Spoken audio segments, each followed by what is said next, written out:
Hey, Tyler, I got a new hat. I like it. Yo. It's from Colorado. There was a Facebook ad, and I was like, that's pretty cool. And they sold me on. It was local. I don't know, I like but it. here I am. Yo. It's good. I still got this And we're here- Sixers hat. And Judd has a fancy bow tie T-shirt on. It's my fanciest sweatshirt I could find. At least you're still dressed up for Is work. that a full? Is that a one thing or is that multiple things? So a few years ago, my dad got my cousin and I these jumpsuits, if you will. So there's sweatpants to it. I don't wear the sweatpants because there's no pockets, and that's like, yeah. He draws the line at he's like, no, I can't. The sweatpants too much. Yeah, but this is actually pretty comfy. I wear it to all my fanciest occasions. What I'm saying is like it's not a T-shirt under there. Oh no, it's this is one piece. This is all one. Oh my God. Got a pocket square here. Look at that. Oh my gosh, we're ready to go.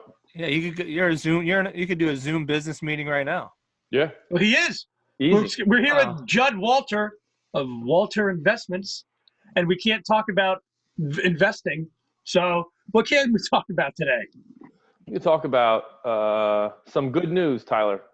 Give me some good news today. Oh, I wish I had some good news. You know what my good news is? The stock market today. Okay. All right. I'm hoping that it goes up a little bit, even though I think it's going to go down. That's not news. Can't. Oh, news? Yeah, I got nothing. I read the story. The one guy in hold on, I'll find the country.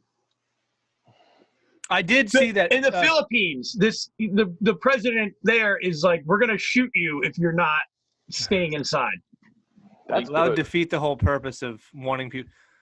If you're gonna shoot them, doesn't really keep them safe. But I did read that Penn Medicine thinks they have a vaccine, and they're waiting on government approval.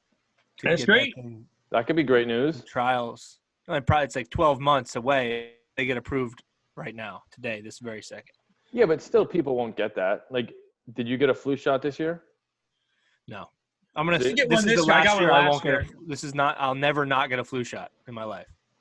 So, like, I know people that would get the flu shot. Like, they never got the flu shot, and then they got it one year, and they got sicker than hell because of it. So it scares you. But I mean, we're gonna find a vaccine for this eventually, and then people will be like, you know what? I'll wait until next year to get the COVID shot. And I think about like this too, is there's so many layers with it, because it's the one thing is this virus, which is horrible. People are dying. It's also the staying at home. So you're quarantining, the effect that this having on people's, mental state.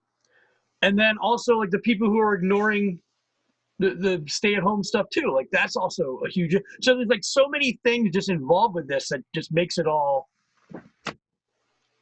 more stressful, I guess. Yeah. Go ahead, Judd.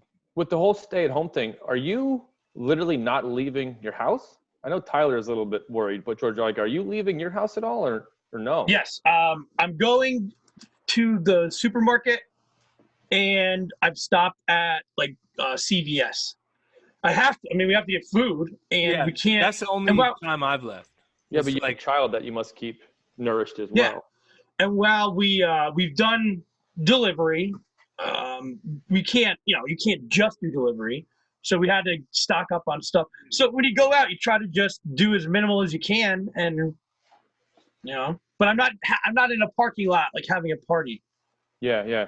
It's we did one of those Wegmans Instacart pickups last week, where I go to Wegmans and they just throw stuff in my back seat, and then my wife will just. She'll actually like wipe down boxes before she brings them into the house. That's fine. Whatever.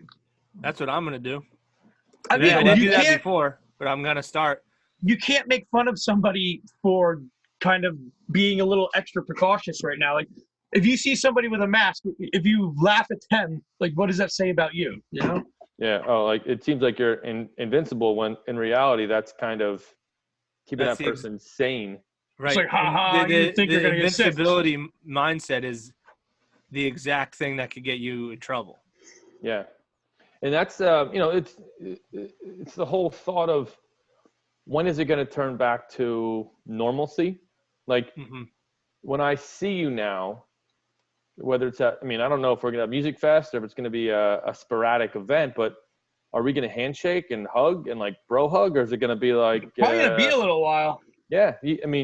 No one's going to be comfortable doing those things. And I think that's just going to be like second nature at first, because we haven't seen the closest person I've gotten to was my dad on his porch, like that far away. Yeah. So your reaction is going to be defensive for a while, I would assume, until it's going to take a while. It's just. And I feel like the problem with that is most people will get it, right? Because they're thinking the same about you. Like if I see Judd on the street, we're both gonna stand 6 feet away, say hi. It doesn't mean we don't like each other, but the problem is the people that think you're ridiculous. Like I saw, this is right when it first started, so it's a little different. But I went to Jacobsburg Park and I saw a girl I know. And I was we were crossing each other, and I was like, "Hey," and she like went in for the hug, and I was like, "Whoa," And she was like, "What the hell?" I'm like, "She's like, oh, you're being ridiculous." I'm like, "All right." So then I feel like a weirdo, Yeah. But like you shouldn't be hugging right now, No, it's tough. I've seen my parents. They've driven by our house a few times, and like. Rachel and the boys and I will kind of like go out on the porch and like wave to them, and the boys will want to run up to them and like give them a hug. No, get back here. It's tough. But yeah, it's just a weird time. Have you seen anybody out, Judd? Like in your like going to the grocery store where normally you would stop and have a conversation, but now you're like, all right, we can't do this right now. Well, it's funny. I went to the grocery store probably like 2 weeks ago. And I saw this guy, and we had a pretty deep conversation, but we were like 10 feet apart. So we're kind of like shouting at one another.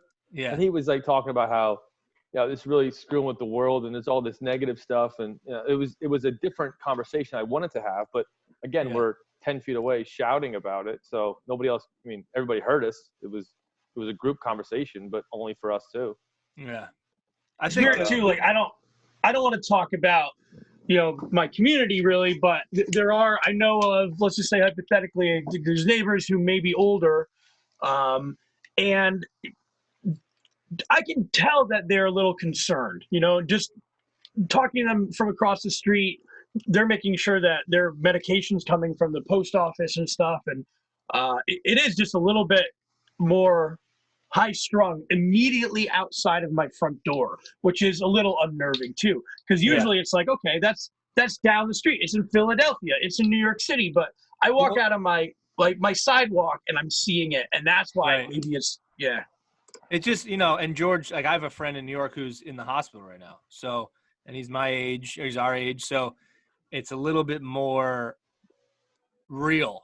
Like all of a sudden it got way more real, where you read these stories, and part of it, like, and I don't want to be this like tinfoil hat wearing dude where I'm like the media man, but I do kind of like get angry with the media, no matter if it's Fox or CNN, because they share these stories of these one-off, like, oh man, this could happen to you. This is a young person. And it's like, yeah, but like that's such a story that you're making it a story, right? So you're like, is scaring people, and I'm not saying it's impossible. It's definitely possible, but is it worth creating this kind of fear? Because there's a difference between being informed and being scared, I think, know? And they're like, I don't know if the media is like really taking responsibility for that behavior. Well, I kind of think that if they can scare you into staying in your house, they're doing their job. At the same time, though, you're right. You don't want to be scared of this terrible thing because it's going to just limit what you can do, and it's going to limit where you go and how you interact and all that stuff. Well, there's a line, because some people are going to be like, well, if the world's ending, I'm just going to go fucking do what I want anyway, you know? And that's scary too. Like, you don't want to push people into like this, like, well, I'm going to go down with the ship type of attitude, Look at that. Oh, wow. That room service, that's beautiful. Oh my God. You deserve that. That's the first time that's ever happened. We did that on purpose, so please don't think that my wife delivers me. She's like, it'll be funny. Okay. You're a worrier though, George or Judd. We were talking earlier. You worry. Yeah, I worry a lot. Do you have anxiety? To the point, like if someone says, like the minute I hear that someone is, even before this, like when I was young, I would just worry about anything. And my mom would say to me, you don't have to worry until I tell you to worry, because it would get to the point where I would be like, I wouldn't sleep, I would sweat. It was just like a crazy amount of worry for a kid to have. So my wife kind of has that same thought where she lets me know when I should worry. But again, with this whole thing, I mean, I think in the beginning I wasn't taking it as serious as I should have. I mean, I wasn't going out and doing stuff, but I kind of thought, oh, that's over. That's in Wuhan, and now it just exponentially traveled and moved, and now we're number one in the world, which is kind of a scary thing, because it is in our back. It's not in our back door yet, but it's probably close to. I mean, it's in Bethlehem, so it is in our back door. It is on some people's for sure. Like I have a hard time with stuff like this. Like, I mean, and George and you probably know too, but George, I mean, there's how many times have I walked into a podcast recording like thinking I was dying of something, Right. Yeah. Like, and like, so, all this, I'm reading a book right now, like to deal with anxiety and panic attacks, excuse me.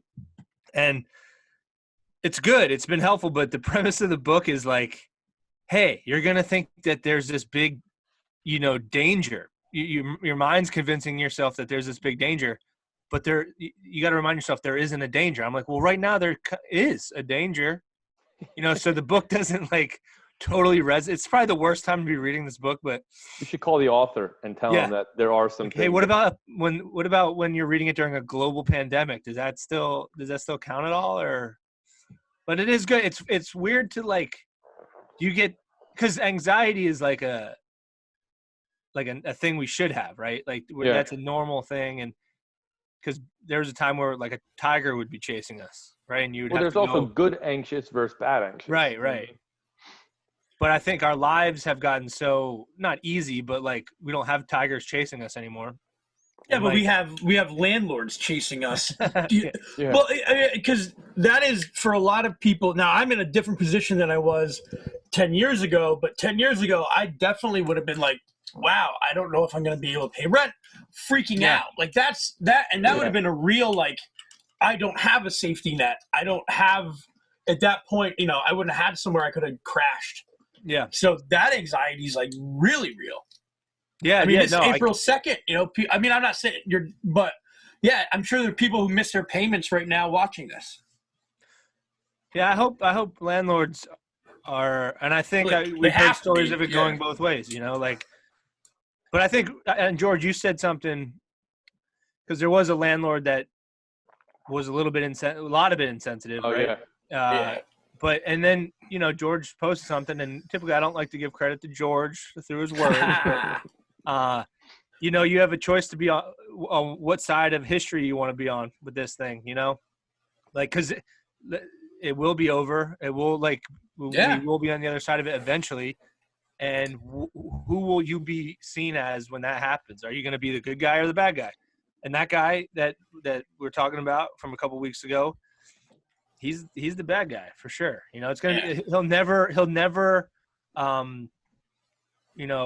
that stink off. Yeah, it'll always be a little bit odd. I mean, hopefully it makes him like go super good. You know what I mean? And then so there'll be a little bit on him, but it could change stuff. And that's what I think too.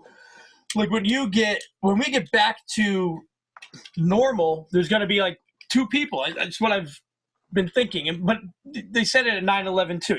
You're going to either really not take things for granted anymore, like really truly do that, or you're going to pretend to do it for a couple of weeks and then you're back to being petty and mad about things that don't matter. Like you'll get back to, just stupid stuff that people get mad about.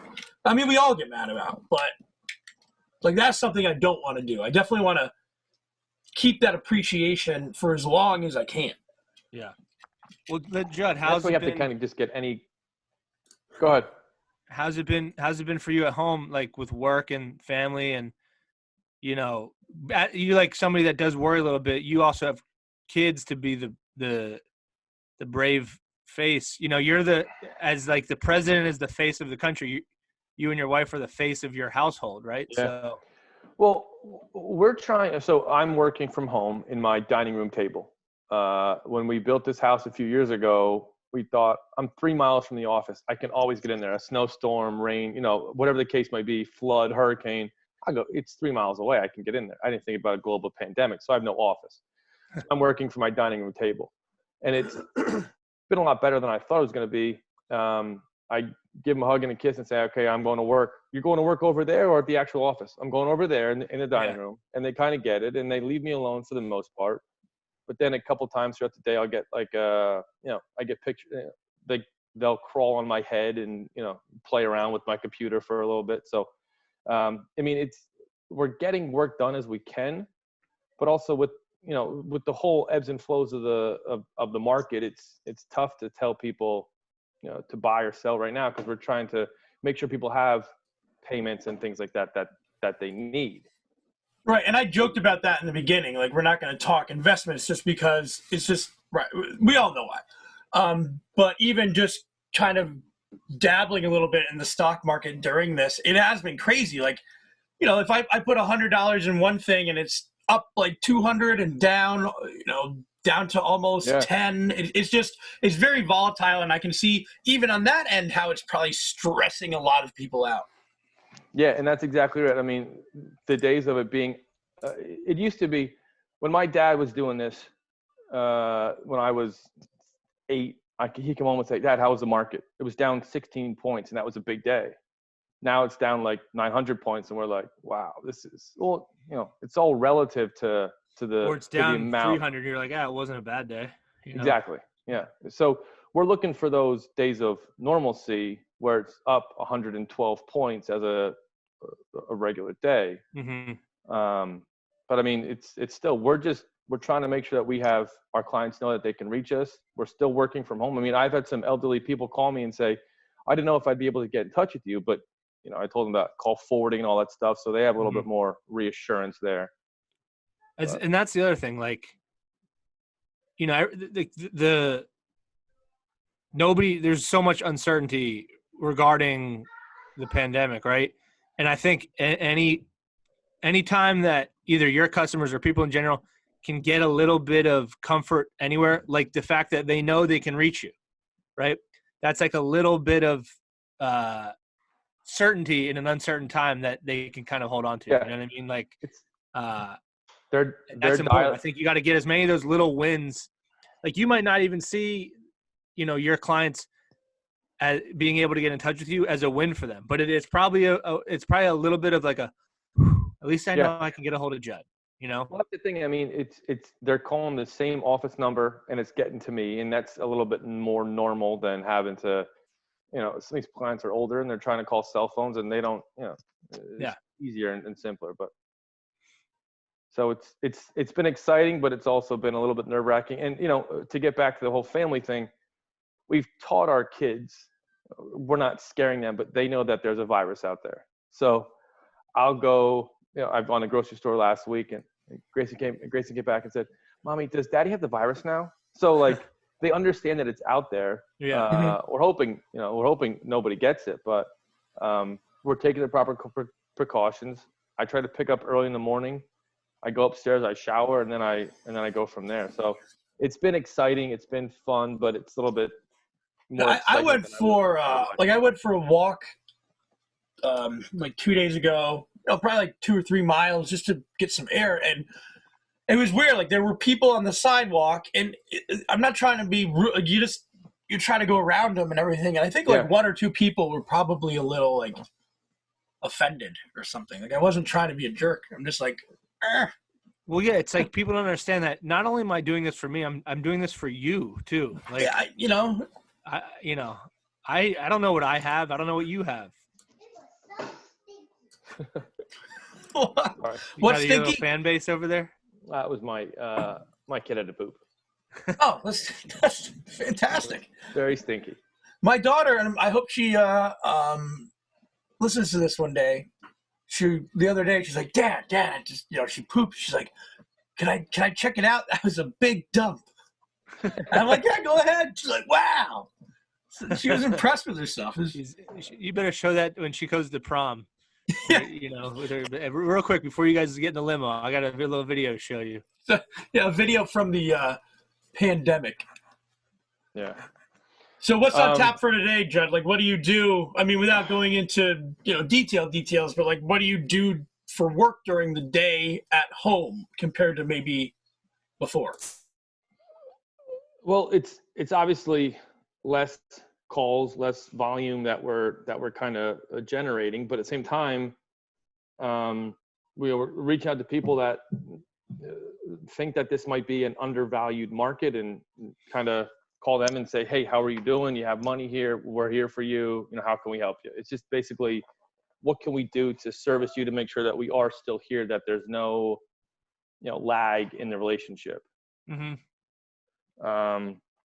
It's a lot of hand holding at this time and just listening to conference calls and kind of see what other economists are saying and kind of reiterating that information to some of the clients out there. Is that your dress dress code at work right now? It's the best sweatshirt that you can find. Best sweatshirt money can buy. Because it gets a little bit of both. You get a little bit of dress, you get a little bit of comfort. Oh yeah, it's great. I actually started the first week I was working in sweatpants. Hey guys, keep going. I got to take this call. Cool. Thanks, sir. The first week I was working in sweatpants, and then I thought you can't be professional in sweatpants. Yeah. So I just kind of changed my mind and put on not sweatpants. So you get there is that thing. People are like treating this as when they wake up, they shower, they get ready, they put their work clothes on, and they walk to the family room. But it's all about a mindset of still taking this as if it's, because that's the other thing. When this all is, hopefully when we get on the other side of this, there's going to be an adjustment to that too, right? Yeah, and that's exactly. So I'm trying to keep it a little bit so that it's not, so it still remains it's a priority as it is. Yeah. Again, I feel bad. So my wife stays home. She's a stay-at-home mom, toughest job in the world. And now I can see it. I've been home for how many weeks, and I realize that she is putting out so many fires throughout the day. She deserves $1 million salary for what she does. But, I wouldn't last 3 hours with these kids. It's just insane. Talk about working. Yeah. But I got a phone call. It's as it happens. Business as usual. Yeah. Well, that's the thing. Even with me, I just got a question for Judd. Oh, okay. Go ahead. More of a personal question. I don't know if he's up for it, but talk to me. This is especially a hard time for you, not being able to watch your beloved March Madness. Yep. Have you found other outlets, or have you been watching ESPN Classics? I've been watching a lot of that marble racing. Okay. Have you seen that? Yeah, on Instagram? Well, wherever. If you go to YouTube and you type in marble racing. Yeah, I've seen a couple races, yeah. I think those are exciting. But yeah, I am without sports, it is tough. My wife and I are doing this food cleanse. It's a 21-day food cleanse. And I said to her, I'll do it, but I'd rather not miss March Madness. But then she kind of scoffed at me and said, well, I guess you're not missing it now, so let's do this food cleanse. So yeah, it's helpful because I'm not snacking throughout the day. I would be eating a bag of Doritos a day, or I would be eating pretzel rods at all times. I'm such a snacker. I put on 20 pounds in this whole thing. But I'm actually down 15 pounds since 2 weeks ago. No. Yeah, I lost 3 weeks ago. Yeah, I lost about 7 or 8 pounds just from not eating. Well, except for that breakfast sandwich. I didn't even eat it yet. I'm talking to you guys, just sitting over here. Eat it, dude. It'll get cold. I can't like eat on like. You can have your maid bring you a warmer one in a few minutes. The funny thing is, we are gonna eventually, the longer we're in here, it'll devolve into that. You know what I mean? Yeah. It's like we're gonna get more comfortable to the point where it's like we'll do one of these things. I'm just gonna be in bed. Like, hey Tyler, who's on right now? Who do we have? Like, well, I think I've gotten more professional. I got books behind me. First, you have upgraded. I'm a mess. Like, I definitely did not. I did get this though. Did I show this? I actually got not a criticism. Oh, that's cool. Oh, I got a criticism? I did. I got a criticism for me, saying that had the microphone wasn't. It was covering my face, which I thought most viewers would appreciate. But yeah, I mean, I thought that was what you were going for, so I didn't. I'm not messing with your. It came from an unlikely source that I figured, wasn't even watching. Who's that? Now that you said it. Well, guess. I don't want to guess. It was Judd. It's okay. Is that going to be your guess? Both of my guesses would have made you like, I was either going to say like Marco and you'd be like, God damn it, stop it. Or Janine. Well, there you go. So Judd. No, but I think it does look better. I do look better. I feel. No, you definitely look like you know what you're doing. I appreciate the criticism. It wasn't criticism. It was just a suggestion. I mean, if I had to say, I'm not, look at me, I can't really criticize, but I would like maybe put like some trophies up behind you. Dude, yeah. I don't like trophies. I didn't win many trophies, and they're all like the trophies we got when we were younger were made so shitty that they're like just in pieces right now. Yeah, I think it's fascinating that like people have awesome rooms in their house to be interviewed in front of. Like I'll watch, the news or anything, and people come in there with like, again, look at Tyler with these beautiful books. I have a ceiling behind me. I mean, I'm not fancy enough to I got my flamingo. I tried to spice it up. It's tough though. Like I got. Well, that's your. I mean, dude, if I turn this around, you'd be like, he's living in squalor right now. There's like 400 golf clubs. How is your golf game? Are you working on that? Can you get in the basement and actually get like a full swing? Or I can't. I've been in the yard hitting, practicing the short game. I've been playing golf on PlayStation 4, which kind of keeps me in the groove. You could probably just walk on like a golf course now and play. Maybe, yeah. I haven't tried it. Actually, I think next week if it's nice, I'm gonna maybe just walk over and see what's going on. But that's the other thing. Like there's like this website. I don't know. It's like the PA Health, whatever, and it's got projections of when we're gonna hit our peaks and when there's going to be no more cases. And so my birthday's on July 16th. And that's the day before is the last day there's going to be a case. There you go. Imagine that rager. Oh, man, dude. Well, I don't even know if you'll be able to be I think we'll still be under lockdown. Probably. Which is terrifying. George is muted. Still, muted. Yeah. I just remembered because I'm putting up the video from St. Luke's that we did with Mr. Wellness, and I did not edit out the part. The guy's name was Stephen Andrews. You know how it's James Andrews, the famous like doctor? No, I didn't know that. I don't know famous doctor. He's like a sports doctor. But anyway, I got it wrong, and nobody knew it anyway. And I got it wrong, and it's just like so embarrassing. But I love it, dude. I'm uploading right now. Like, whatever. Like, honestly, who cares? Like, what can it do but be funny? Well, hopefully we get back and get you back in the studio over at Service.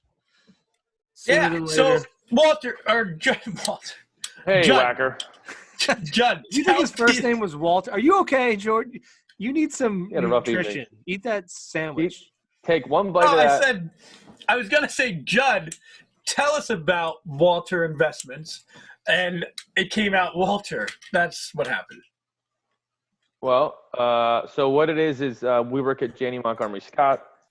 It's my dad. and I as advisors, and then we have an amazing assistant, Phyllis, who handles everything in the day-to-day. Dad's been there for 30 some years. I've been here for 3 or 4 years. So I mean, we're just plugging away, and again, getting that little bit of peace of mind to some clients that are looking for a little bit of uncertainty, have an uncertainty in this time. Absolutely. But I mean, Are you accepting new clients right now? we are accepting new clients. Yeah, we're looking for, we are accepting new clients, to answer your question. Yes. Judd can't say anything, but I am not an advisor, Tyler, and I can tell you that now is a good time to invest in the stock market because it's really, really low. I mean, if you go in the right stocks, there are a couple that you would like. Big financial stocks are really low. But like the big financial stocks are really low right now. Like for example, like Citibank. I don't know, man. I think I'm going to set up an appointment with somebody. And you can invest in that, and it's definitely going to double. I mean, don't take that advice. Please, nobody do any investing on me. But okay, Judd, we're done. Okay. Hey, guys. Welcome back.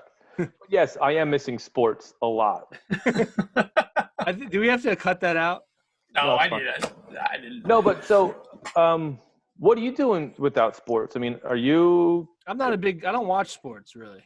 Like I'll watch the Eagles. I'll watch, some NBA games, but I don't really watch sports. Like, well, people I will watch any of the teams that I like in all the four. You know what I mean? So if there's a hockey game on and I'm not really doing anything else, I'll watch the Flyers.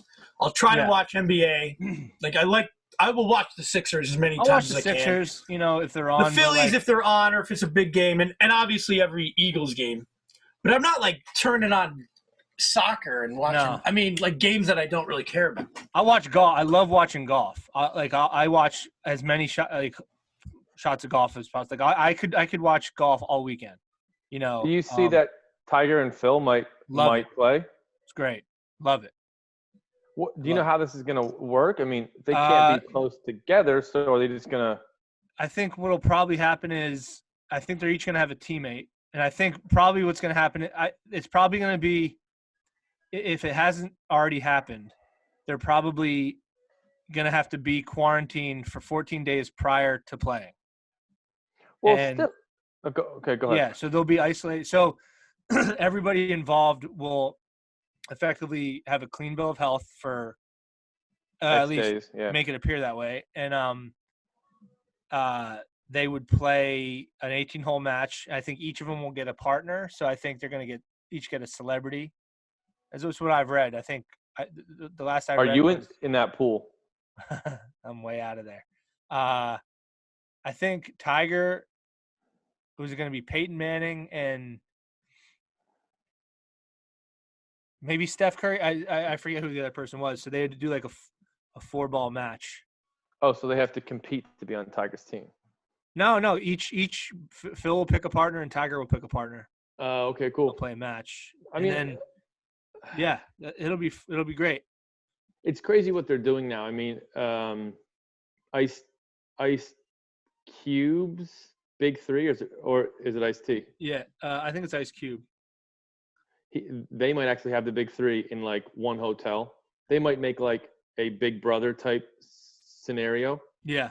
Where they take all the players, the referees, and build a house, and then have everybody quarantined. Nobody can leave the house. There'll be a basketball gym. There'll be hoops and everything in the house. They're gonna get sports. So I mean, if we can get some sports, I think that would be huge. Again, get back to some normal way of life. I was watching ESPN, flipping through, and what it was is there was a golf, something about golf was supposed to be on, so I put it on, and it was literally NBA 2K. Two people were playing NBA 2K. Well, and IndyCar is doing that. They have a 6. Yeah, didn't Sage win something? Sage won the first iRacing race. They're of a 6-race series.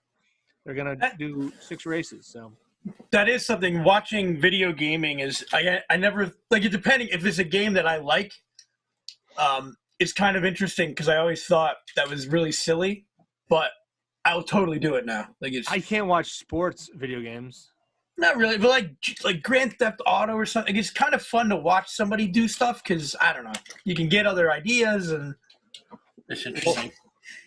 I heard that they're doing something with the NBA where like it's a 16-team video game. Like Durant's going to be on it, representing the Nets. Oh, I did see that. Yeah, it's going to be like some big gamers are going to play 2K or whatever. Yeah, I saw. And also, I listened to a road tripping with it's Channing the hell Parsons. Channing Frye and Richard Jefferson. Okay, yeah. They have a podcast and they had LeBron on and they were talking about a couple different ways that the NBA could pan out. It could be, you know, something similar, like they put everybody in a hotel and they finish the season. Like everybody goes to like the desert, right? And yeah, but well, I mean, I don't know what they're going to do and when this is all going to turn around. And even if they start, like, so let's say July, we have baseball. Do they start the season from that day, or do they just kind of pick up and kind of finish the season? Because then you're going to have to worry about playing into the winter. You have to figure out domes. You know, it's going to be an unorthodox style. I mean, it sucks that there's no sports, but at the same time, I would imagine that they would be like, whatever day they can open, right? They would just be like, okay, where were we? You know, July 5th, the Phillies were supposed to play the Dodgers. Okay, we start there, you know, and forget about what they missed. The Astros are really getting off on this. I mean, they're not getting ridiculed. I mean, they're not. Yeah, this was going to be like whatever the opposite of the victory lap would be. Yeah. They were going through that, and it's like, you know, they're kind of getting let off the hook a little bit. And the Astros GM or somebody said that even if they don't play baseball, this is considered their 1-year suspension. Like some of the guys that cheated. So you play no games at all. And you just still, you know, you still get your suspension handled for you. Yeah, so, that's bullshit. I agree. Hey guys, I'm gonna go eat my sandwich. All right. I think you need to get some Pedialyte in you. Yeah, I need to. I feel I'm a little dehydrated. That's what I gotta do. I'll get on that. All right. Judd, I gotta go rock the stock market. Oh, it just opened, I think. Oh, there you go. There you go. Hey, thanks for having me. And thanks for all your videos. They've been really, again, you guys have done a great job with keeping it normal and keeping people informed and helping people out. So thanks for all that. Thanks, man. We'll talk soon. Be great. Have a great day. You too. Bye. See you guys. Bye.